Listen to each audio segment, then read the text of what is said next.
YouTube? We are back with some more match play commentary for y'all. I am joined by the peanut butter connoisseur, the highwayman, the kaiju king, TJ. Learning Pepsi and soju didn't mix very well. It was kind of soul crushing. I'm not gonna lie to you. Yeah, that was not a. It didn't look like a good combination. Arizona iced tea and soju though. I was gonna say I was pleasantly surprised by that one. I was that not. Worked out. It did. I don't know if it's just a sugar that just like coated everything, but hey, not a bad combo. It helps. But we are here at TJ's abode, local car shop. No, I'm kidding. But we met up, hung out as the boys. We figured we'd also kind of run some games, get them on cam for you all. So enjoy over the next few days some matches that we had from that hangout. Today's matchup features myself on the left trying out Angels and going up against Arby, who is playing Adventure on the right. Similar to the other video that we posted earlier this week, check out the mat. You know, we've got Digipanda's Machine Drum on mat. I don't know why I said Panda. I like went into Panda. But we've got his mat on the right, so when the match play starts, you know, you'll be able to see what the mat looks like. The quality is great in person as well. It's so good. The colors really pop. The quality of the mat, the stitching is absolutely phenomenal. So It's once also, again, like, thick. yeah, it reminds me of like Mana Moon, sort of like the thickness in terms of the mat, which is like super high quality as well. So we'll drop his link to his channel as well as his store down in our video description below. So if you could check it out and support the fellow content brother, we would greatly appreciate it, as I'm sure he would as well. Also, I mean, with Machine getting support in EX9, Machine players, this mat's perfect for it. There's so many little Machine nods in there. It's beautiful. Very, very true. But yeah, if you're enjoying the content, please do consider hitting the like and subscribe button. If you haven't already, hit us up on our socials, which are linked down in the video description below. But enough yapping for me. I'm just gonna go into more yapping. Let's hop right into this bad boy. So we see you starting. How's Angels? I know this was. I'm a little rusty on it, because I haven't played it in a while. But I mean, I've played enough against it where I'm like, I should still remember some of these plays. I'm back on the soul searching journey just because I'm still trying to find a deck that I like really enjoy. Angels has done enough pain and damage to my mental and my soul that I'm like, you know what? Maybe we just embrace the dark side. And it kind of does gel with my playstyle a little bit. You know, defensive, reactive sort of nature is like sort of what I like to play. And Angels is a very like reactive deck. Here we just climb up into a Magna Ange. We go into a Domini that we tucked in after swinging with a Gato. Resolve a couple effects here. So resolve Magna Ange effect to put in an Angemon, then play out Angemon Ace. And having a Domini turn 2 is not a bad thing. It's pretty good. It's pretty good. Not to mention, and you have him paired with his bread and butter, his lady, Angemon Ace. Just like being able to cycle that security to keep yourself up is really good. Yeah. And then we play another Amber boost. Yeah, the reason I'm doing Amber 1 is because I'm like, well, sometimes I don't want to dig 4. I only really want to dig 3. And another thing too is that I just like the art for it. So yeah. So Arby starts kind of going up here. He does go ahead and play out the Togemon for 2 costs. Is able to Digivolve into a Melagrave for free off of that. Which Digivolves you by 2. Yeah, which is really, really good. Yeah, Adventure is really it's in a good spot. If you can see its tamers, the deck snowballs so fast. Yeah, it just starts to go so quickly. Sorry for the little bit of glare on RB security end. It shouldn't really matter too much because I think you should still see all the cards, but just a little lighting stuff. Yeah. Or we just go ahead and swing. You use taps the tide to draw 1. Looks like you're debating on an ace here. You do Cherubi Ace. Yeah, -8k. Yeah, I figured it was safe to do so just because like we hadn't seen our Courage United option card, but I'm like, oh well, that's not great. Yeah, it does just and then Zudo just comes out and swings back turn for Arby. We'll go ahead swing now. You probably, because he was swinging at your Gatomon. I probably could have just barriered. Yeah, you could have just buried and then Angemon Ace would have been fine. Recovered my security.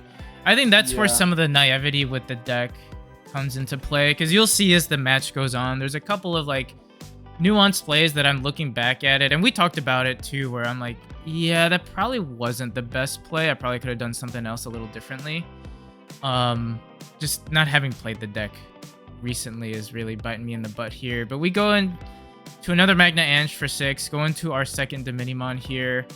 We'll tuck an Andromon Ace, I believe, in there to play her out.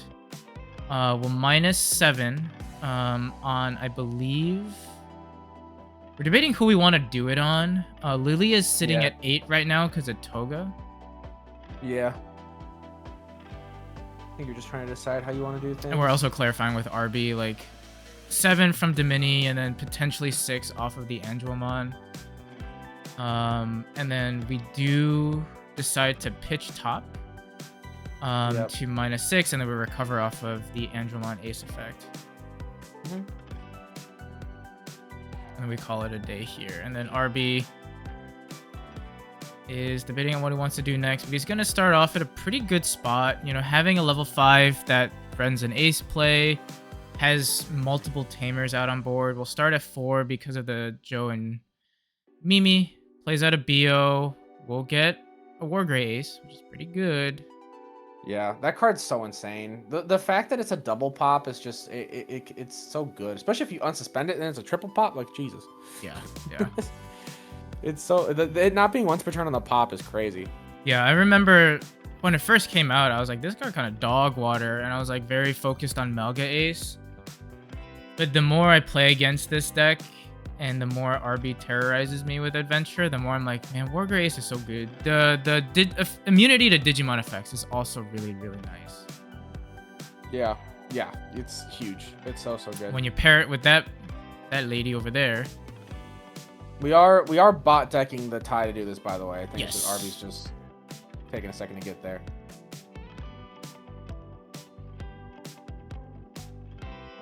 There we go. Now we do it. Yeah. Yeah, so go ahead, and he's just debating what he wants to alliance with here. But we are swinging into security with alliance. He's just debating which one he wants to actually use as the alliance target. We'll choose the Angelmon Ace, which I think is fair. We'll go ahead and then attempt to pop the Angelmon Ace. I've already done my recovery, so I'm like, well, if I block, I'm in a tough spot. If I don't block and I let the 2 checks in, my bodies die anyway. So it's like at this point, I'm like, well, figured I might as well just block, you know, because both they're gonna die regardless. I'm gonna lose, I'm pretty sure here. But we do hit a Gato. Yeah, you Domini effect to keep the Andromon Ace alive. You block with the Domini. Mm-hmm. And so then that's it there. So then now it's over. You're at 1, which is tough to work with. Yeah, I didn't have anything. I was just like, yeah, sure. And then we'll TK to pull a card. Andromon Ace does see that a card was removed, so we can go ahead and recover 1. And then Arby will start at his 4, and he's got all the resources in the world to just punch in the face, which he does. He goes into an Andromon Ace, which will go Wargrey, popping the Ace card, and then we'll swing, pop the Gato. Yeah, and just kind of go for everything. Yeah. Where did you gain the 1 memory, by the way, the past turn? Say that again? When the turn passed Gato. over, when security card was removed, so gain a memory. Right? Gato doesn't see itself removed when you play it out like that. Then I don't know. I don't know where else I gained it then, because it was either the Gato or the Andromon Ace. I think that's where you gained it from, but you're not. Yeah, it doesn't. She doesn't see herself removed. Yeah. She only sees herself removed off of Pada. Right. So yeah, I mean, RB takes it pretty handedly. Yeah. Adventure is tough with the access to de-digivolve, and then like the constant amount of aggression that he's putting at face to me like forces me to really like purge security super fast, which is a bad recipe for Angels, because you want to be able to at least stall out a little bit with Wargrey just constantly popping, and then also being immune to Digimon effects. So my ace threats are just null and void is pretty tough. That's probably the biggest thing is the Wargrey being a multiple popper that is immune. That it makes other things immune too. It just it Mhm. puts you in a position where it's like, what do you do? Yeah.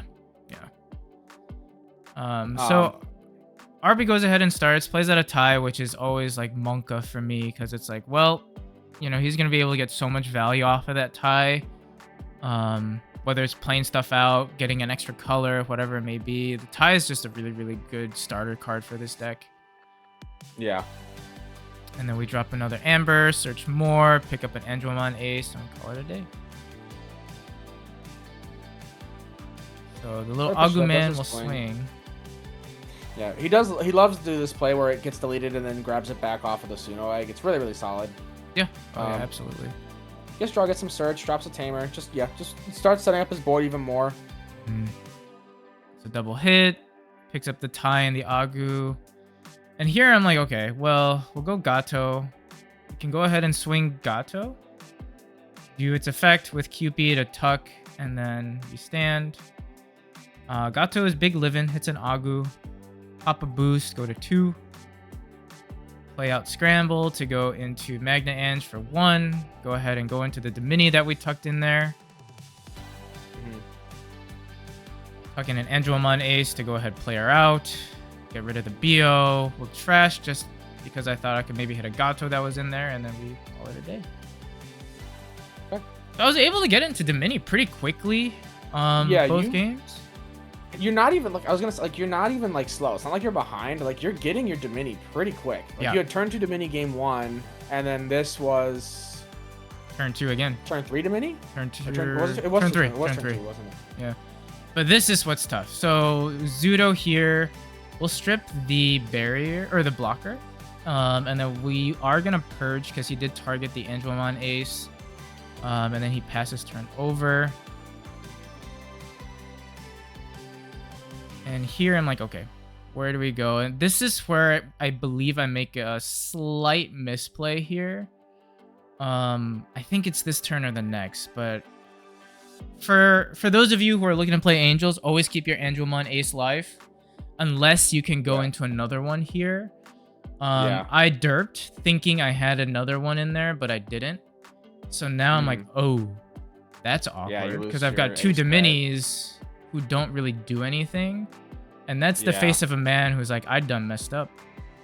You still do the -7 regardless. We still do the -7. And yeah, no, I mean, you always want to keep at least a level 5, whether it's the Angelmon Ace, some folks will do the Magna Ange or whatever it may be, right? Just because that's where a lot of the scariness from Angels is, right? You know, having that ace threat with Cherubi, Shadow Seraph, whatever, it's just really, really, it's the mantra of the deck. And by doing that, where I don't play out a level 5 again off of that second Domini is really not ideal. We go Valder because I'm like, well, at least we can lock down something, and his on plays don't go into effect. So I'm like, maybe if I can at least try to lock down a body, not let him slam something down, I can like buy myself another turn. But Arby does push up the Agu, and he is able to potentially warp up here, whether it's into the promo or the Wargrey Ace, which would be really good. Yeah.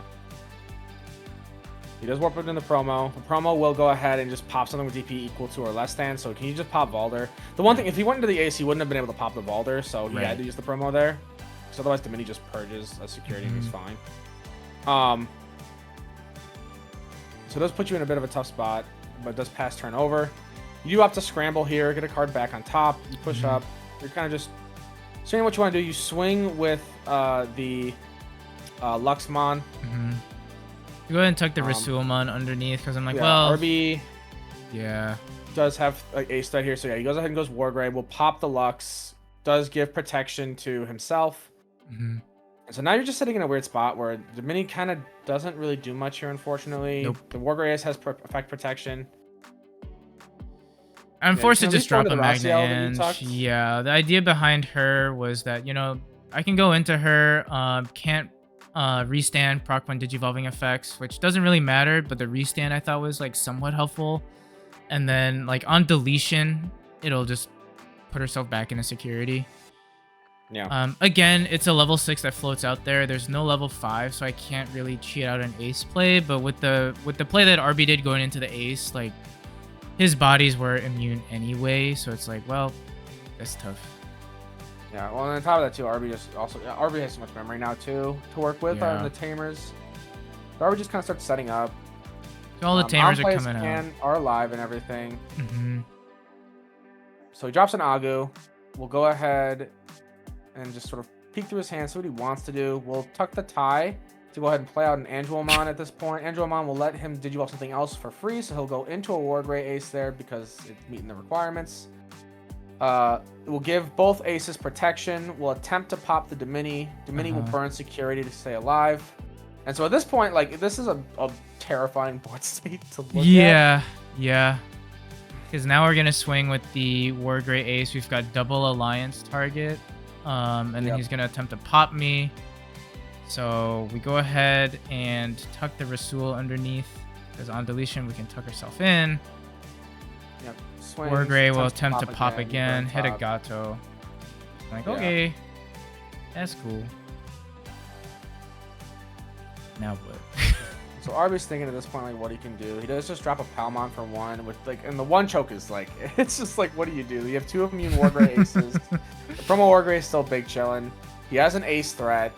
You know, even then he has a body. And at that point, I'm like, yeah, I'm cooked. Like, he's got an immune board, and then he's like, oh yeah, the War Gray has reboot. I'm like, okay, well, we'll just drop a true ace, accept my fate. Yeah. Attempt to pop one 12, body. I can't even pop that, so we pop. Yeah. And he plays my Courage United to play her out again. Which lets him Evo into Burdra, which then Burdra, or I'll go Angemon instead actually here. Yeah, it doesn't really matter. I mean, it's a million threats. Yeah, and I think Arby was like, "What do I need to do here?" I'm like, "You don't need to do anything but swing, brother." Yeah, it's over. Like, it's literally nothing that can go wrong here, pretty much. Especially, like, you can't even, like, even an ace threat doesn't necessarily matter because of how much memory he has. Yeah, and I was about to say too, like, speaking of the ace threat as well, right? Like, it's tough because even like that one play when I went Dimini unnecessarily, like, even if I kept that level 5 live and just did something else, his bodies were still immune to my Shadow Seraph ace, where like it wouldn't have mattered. You know, like even having that floating ace was not going to do anything. So, I mean, Adventure, I think overall is just a bad matchup. The more I think about it for Angels, because it just deals with your Dimini so handedly, and just takes away your ace plays. So yeah, no, I mean, Arby played it well too. Very well sequenced and kind of showcased what the deck can do. So hopefully you guys enjoyed it. Let us know what you think in the comment section down below. But yeah, thank you all for tuning in as always. We appreciate y'all, and hopefully catch you on that next video. Bye-bye. Bye.